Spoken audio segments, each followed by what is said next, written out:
हूं साक्षी राय और आप देख रहे हैं खरी बात न्यूज। उत्तर प्रदेश की योगी सरकार की टेढ़ी नजर अब बुंदेलखंड के विपक्षी नेताओं पर टिकती दिखाई दे रही है।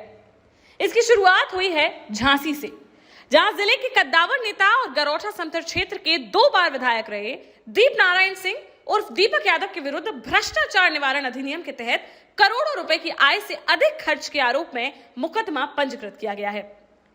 यह खबर आम होते ही राजनीतिक सरगर्मी तेज हो गई है। इस मामले में पूर्व विधायक और वर्तमान विधायक ने एक दूसरे पर आरोपों की झड़ी लगा दी है। गरौठा क्षेत्र के पूर्व विधायक दीप नारायण सिंह के विरुद्ध उत्तर प्रदेश सतर्कता अधिष्ठान के इंस्पेक्टर शंभू तिवारी ने झांसी सेक्टर के सतर्कता अधिष्ठान थाने में 30 जुलाई दोपहर को प्रथम सूचना रिपोर्ट दर्ज कराई है कि गरौठा विधानसभा क्षेत्र के पूर्व विधायक दीप नारायण सिंह यादव ने अपने 10 वर्ष के कार्यकाल में लोक सेवक यानी कि विधायक रहते हुए आय से ज्यादा पैसा खर्च किया है। रिपोर्ट के अनुसार शासन ने दीपक यादव के खिलाफ मिली शिकायतों के आधार पर 5 अप्रैल 2021 को खुली जांच करने के आदेश उत्तर प्रदेश सतर्कता अधिष्ठान को दिए थे। इसमें बताया गया कि खुली जांच में जो तत्व पाए गए उसके अनुसार पूर्व विधायक दीप नारायण सिंह यादव ने अपने 10 वर्ष के विधायक कार्यकाल के दौरान अपने सभी स्रोतों से 14 करोड़ 30 लाख 31,444 रुपए की आय अर्जित की थी, जबकि इसी दौरान उनके द्वारा परिसंपत्तियों की खरीद पर और अपने भरण पोषण पर 37 करोड़ 32 लाख 55,844 रुपए खर्च किया गया। इससे यह पाया गया कि उन्होंने अपने सभी वैध स्रोतों से हुई आय से 23 करोड़ 2 लाख 24,400 रुपए अधिक खर्च किया है। सतर्कता अधिष्ठान का आरोप है कि इस संबंध में पूर्व विधायक दीप नारायण सिंह द्वारा कोई संतोषजनक स्पष्टीकरण प्रस्तुत नहीं किया गया, जिसके कारण उन्हें प्रथम दृष्टया दोषी पाया गया और उनके द्वारा किया गया यह कृत्य भ्रष्टाचार निवारण अधिनियम 1988 संशोधित अधिनियम 2018 की धारा 13(1)(b) के अंतर्गत आपराधिक दुराचरण है और उक्त अधिनियम की धारा 13(2) के अंतर्गत दंडनीय संज्ञेय अपराध है। बताया गया है कि शासन ने जांच रिपोर्ट प्राप्त होने के बाद 29 जून 2022 को दीप नारायण सिंह के विरुद्ध मुकदमा दर्ज कर सतर्कता अधिष्ठान की कानपुर सेक्टर इकाई को जांच करने के निर्देश दिए हैं। आपको मालूम होगा कि दीप नारायण सिंह यादव वर्ष 2007 में पहली बार समाजवादी पार्टी के प्रत्याशी के रूप में गरौठा समथर क्षेत्र से विधायक निर्वाचित हुए थे। 2012 के विधानसभा चुनाव में भी वह दोबारा विधायक चुने गए थे। 2017 और 2022 के विधानसभा चुनाव में वह भारतीय जनता पार्टी के जवाहरलाल राजपूत से चुनाव हार गए थे। इसके पूर्व दीप नारायण सिंह यादव छात्र राजनीति में बुंदेलखंड के सबसे चर्चित बुंदेलखंड महाविद्यालय छात्र संघ के अध्यक्ष रहे हैं। इसके बाद जिला सहकारी बैंक झांसी के चेयरमैन रहते हुए समाजवादी पार्टी के कई संगठनों में प्रदेश और राष्ट्रीय पदाधिकारी रहे हैं। उनकी पत्नी मीरा दीपक यादव मध्य प्रदेश के निवाड़ी विधानसभा क्षेत्र से विधायक रही हैं। समाजवादी पार्टी के राष्ट्रीय अध्यक्ष अखिलेश यादव से दीप नारायण सिंह की निकटता चर्चाओं में रही है। उनकी पत्नी मीरा दीपक यादव मध्य प्रदेश के निवाड़ी विधानसभा क्षेत्र से विधायक रही हैं। समाजवादी पार्टी के राष्ट्रीय अध्यक्ष अखिलेश यादव से दीप नारायण सिंह की निकटता चर्चाओं में रही है। मुख्यमंत्री रहते हुए अखिलेश यादव कई बार मौठ और निवाड़ी में दीपक यादव द्वारा आयोजित सामूहिक विवाह समारोह एवं अन्य कार्यक्रमों में शामिल होते रहे हैं। उनके पारिवारिक कार्यक्रमों में भी अखिलेश यादव परिवार सहित आ चुके हैं। बीते रोज पूर्व विधायक दीप नारायण सिंह यादव के विरुद्ध मुकदमा दर्ज होते ही राजनीतिक माहौल गर्मा गया है। पूर्व विधायक दीप नारायण सिंह यादव ने इस कार्यवाही को वर्तमान विधायक जवाहरलाल राजपूत की हताशा का परिणाम और उन्हें बदनाम करने की साजिश बताया है। साथ ही निष्पक्ष जांच किए जाने की स्थिति में पूरा का पूरा मामला फर्जी पाए जाने का दावा किया है। वहीं वर्तमान भाजपा विधायक जवाहरलाल राजपूत ने इस कार्यवाही को योगी सरकार की जीरो टॉलरेंस नीति का परिणाम बताते हुए कहा है, जो गलत करेगा उसे भुगतना ही पड़ेगा। आप भी सुनिए पूर्व विधायक और वर्तमान विधायक के आरोप प्रत्यारोप। बीच में भी अपनी बात कहते रहे हैं कि भाई हमारे जो जवाहर राजपूत जी हैं लगातार मेरे खिलाफ पिछले 5 साल में भी बहुत सारी शिकायतें की, कोशिश करते रहे कैसे बदनाम करें, कैसे फंसाएं। ये चुनाव के पहले दरखास्त दी इन्होंने और इनकी पूरी कोशिश थी कि चुनाव के पहले इनके खिलाफ इनको जांच करा के FIR लिखा दे। देखो 2021 की जांच है ये 22 के चुनाव के पहले ये FIR लिखाना चाहते थे। मैंने शासन से मांग की थी कि मेरी जाँच जो है, जो भी कोई विभाग कर रहा है कर सकता है, करे जाँच, निष्पक्ष जाँच हो, लेकिन उसकी जांच कम से कम जिले से बाहर किसी मंडल में हो जाए, जिससे कम से कम कोई अधिकारी इनके दबाव में ना रहे। लेकिन शायद उस पर हमें न्याय नहीं मिल सका। लेकिन फिर भी मैं कह सकता हूँ कि जो FIR लिखाई गई है वो दबाव में है और षड्यंत्र का हिस्सा है, कहीं ना कहीं राजनीतिक साजिश का हिस्सा दिख रही है। आप फिगरों को देखें, 14 करोड़ की आमदनी और बाद में दिखाते हैं कि 37 करोड़ अधिक खर्च, 14 करोड़ की आमदनी 23 करोड़ रुपये ज़्यादा खर्च किए हैं। 37 करोड़ को 37 अरब लिख दिए आप पॉइंट में। तो लग रहा है ना कि घबरा के लिख रहे हैं आप। कम से कम कागज़ तो देख लो आप। कोई भी आप इनकम टैक्स डिपार्टमेंट में जो भी अपना लेखा जोखा देता है, मैं 25 साल से इनकम टैक्स रिटर्न दे रहा हूँ। मैंने 10 साल MLA रह लिया, दो चुनाव और भी 4 चुनाव मैंने लड़े। हर चुनाव में मेरा लेखा जोखा सरकार के पास है। जब इनकम टैक्स में आप लेखा जोखा देते हैं तो आप एक भी चीज़ छुपा नहीं सकते अपनी ज़िंदगी की, और चुनाव में वैसे भी नहीं छुपा सकते। कितनी कंपनी में शेयर है, कितना क्या आमदनी है, क्या है, कितना ऋण है, कितना ब्याज लग रहा, सब चीज़ें आपको देना पड़ती हैं। तो मैंने कहा कि मेरा सारा लेखा जोखा विभागों के पास है, मैं सबसे पहले टैक्स भरता हूँ। मैंने जीवन में ऐसा कभी सोचा ही नहीं। आज भी आप मेरे अगर ITR देखेंगे, मैं इनकम टैक्स की अगर आने की डेट होगी उसके पहले जमा करता हूँ। मैं कभी जीवन में सोचा ही नहीं। और मुझे कर की चोरी करनी होती तो मैं गरीब बेटियों की शादी का जिम्मा नहीं से उठाता। किसी ने मुझसे कहा नहीं कि तुम गरीबों की बेटियों की शादी करो। अपने सामने वो बेटियों की शादी भी मैंने लेखा जोखा देके, इनकम टैक्स में जो इतना पैसा खर्च किया उसका लेखा जोखा उस साल से देके चला रहा हूँ, 2014 से, आज से 15-16 साल पहले से। तो मैंने कहा कि राजनीतिक लड़ाई हो सकती है हमारी, उनसे है, विचारों की लड़ाई हो सकती है, लेकिन जिस स्तर पर वो हमारा जिस तरह से बदनाम करके राजनीति करना चाहते हैं, ये षड्यंत्र से हम डरने वाले नहीं हैं। विभाग ने FIR लिखी है, मुझे पूरा भरोसा है कोई निष्पक्ष अधिकारी जांच करेगा तो वो धन्यवाद देगा, और बेईमानी की कोई सीमा नहीं होती।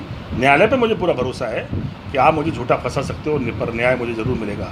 मेरा लेखा जोखा साफ़ सुथरा था, कल था, आज है, और जब तक जिंदा रहूँगा मैं कर चोरी नहीं करूँगा, पूरा पैसा गवर्नमेंट को देकर जाऊँगा।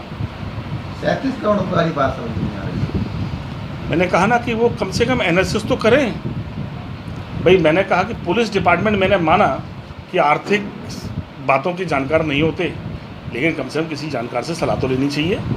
जब हम हर साल रिटर्न दाखिल कर रहे हैं, ये डिफरेंस किसी और डिपार्टमेंट ने नहीं देखा, आपने देख लिया इतने सारे। लेकिन जिस स्तर पर वो हमारा जिस तरह से बदनाम करके राजनीति करना चाहते हैं, ये षड्यंत्र से हम डरने वाले नहीं हैं। विभाग ने FIR लिखी है, मुझे पूरा भरोसा है कोई निष्पक्ष अधिकारी जांच करेगा तो वो धन्यवाद देगा, और बेईमानी की कोई सीमा नहीं होती।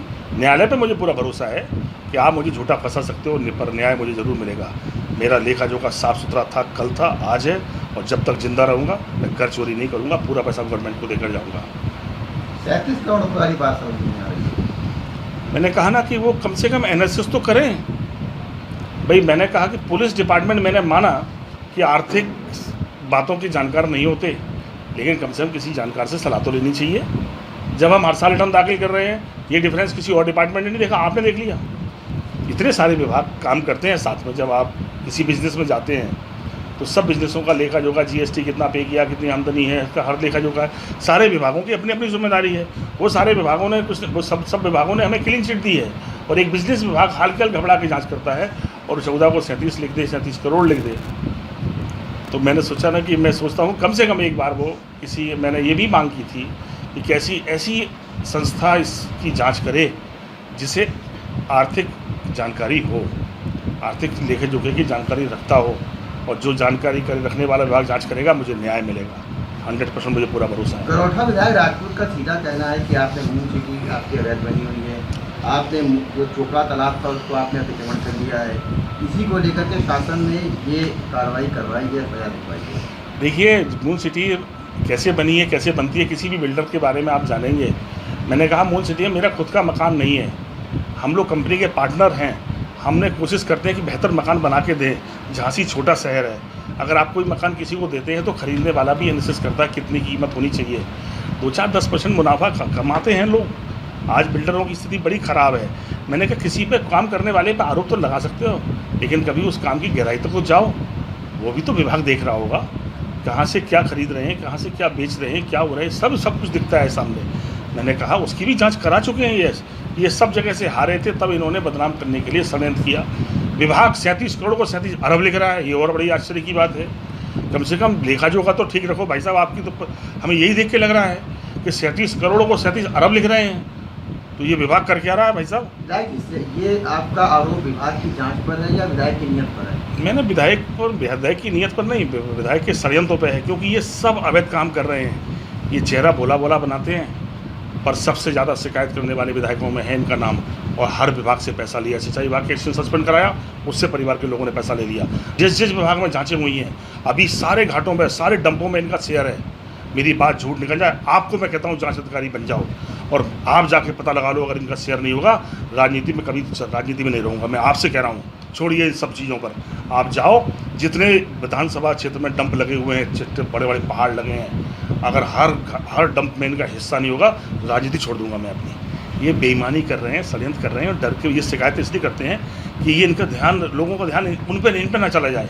ये डरा के रखते हैं। ये ईमानदार अधिकारी को बेईमान बता देते हैं लोगों के सामने, और जो बेईमान है उससे से मिल जाते मेरे को काम करते हैं। मैंने कहा हम लोग इससे घबराने वाले नहीं हैं। एक और FIR हो, उसका भी सामना करेंगे। न्यायालय है, मैं वहाँ जाऊँगा, वो अपनी बात रखूँगा, अपने पेपर्स रखूँगा। एक रुपये भरता हूँ टैक्स का, एडवांस टैक्स जमा करके। शासन की मंशा है या विधायक की मंशा है? विधायक की कोशिश थी, अब शासन की मंशा है कि नहीं है और किसकी मंशा है, ये तो अभी आगे जा कार्रवाई बताएगी। लेकिन कहीं ना कहीं जब विधायक की कोशिश है, तो कहीं ना कहीं जिस तरह का शासन पे दबाव बना रखा है विधायक ने, तो कार्रवाई को 37 करोड़ को 37 अरब लिख दिए, फिर 23 करोड़ सफाई दे रहे हैं, बाद में 23 करोड़ रुपए बचते हैं। अरे कम से कम अपना लेखा जोखा एक बार चेक तो कर लें। तो मैंने कहा कि आप भी देखेंगे, लोग भी देखेंगे, जनता भी देखेगी, एक दिन सच्चाई सबके सामने फिर आएगी। 2017 के बाद जब से योगी जी सरकार प्रदेश में बनी थी और फिर पुनः योगी जी पुनः मुख्यमंत्री के रूप में प्रचंड बहुमत के साथ आए हैं, तो हमें लगता आम जनता के साथ और जो विकास से जुड़े मुद्दे हैं, हम समझते बुंदेलखंड जो जहाँ सबसे पिछड़ा रहा, वहाँ पर आज कह सकते हैं कि वास्तव में जिस प्रकार से सरकारी खजाने का विकास कार्यों में उपयोग हुआ है, वहीं दूसरी सरकारों में 17 के पहले खजाने लूटे जाते थे। सरकारी संपत्ति हो, तालाब हो और तमाम तरह की अवैध संपत्तियां लोगों ने अर्जित की थी। और हमें लगता है पूरे प्रदेश में एक अभियान चल रहा है और उसी के तहत हमें लगता है झांसी में भी ऐसी कार्रवाई हुई है। अन्यथा तो आज हम कह सकते हैं कि वास्तव में ये सरकार में सभी सुकून से हैं। लगातार सड़क हो, बिजली हो, पानी हो, शिक्षा हो, स्वास्थ्य हो, हर जगह विकास कार्य हो रहे हैं। और जो भी खराब काम कर रहे, गुंडा अपराधी जितने भी, या हमारी बहनें माताओं के खिलाफ जिन्होंने भी गलत निगाह से देखा, वो जेल के सीखचों के अंदर है। तो सुना आपने, झांसी में विपक्षी नेताओं के विरुद्ध जिस तरह की कार्यवाही का अंदाजा लगाया जा रहा था, उसका उदाहरण अब सामने आ गया है। इसके पूर्व दीपनारायण सिंह यादव के चचेरे भाई और पंचायत चुनाव में सत्ताधारी दल को झांसी जिले के बबीना और मौत ब्लॉक के चुनाव में पटखनी देने वाले पूर्व ब्लॉक प्रमुख चरण सिंह यादव और उनकी पूर्व ब्लॉक प्रमुख पत्नी अनुपमा यादव के विरुद्ध भी कई मुकदमे दर्ज किए जा चुके हैं, जिनमें चरण सिंह यादव जेल भी जा चुके हैं। वर्तमान में भी उनके विरुद्ध धोखाधड़ी, जान से मारने की धमकी देने सहित गैंगस्टर का मामला दर्ज किया गया है, जिसमें पुलिस को उनकी तलाश है। खबर यह भी है कि अभी बुंदेलखंड के और भी कई विपक्षी नेता सरकार के और पुलिस के रडार पर हैं। फिलहाल के लिए इस खबर में इतना ही। इस खबर से जुड़े सारे बड़े अपडेट्स और अन्य सारी बड़ी खबरों को लेकर हम फिर हाजिर होंगे आपके सामने। देखते रहिए खरी बात साक्षी राय के साथ। नमस्कार।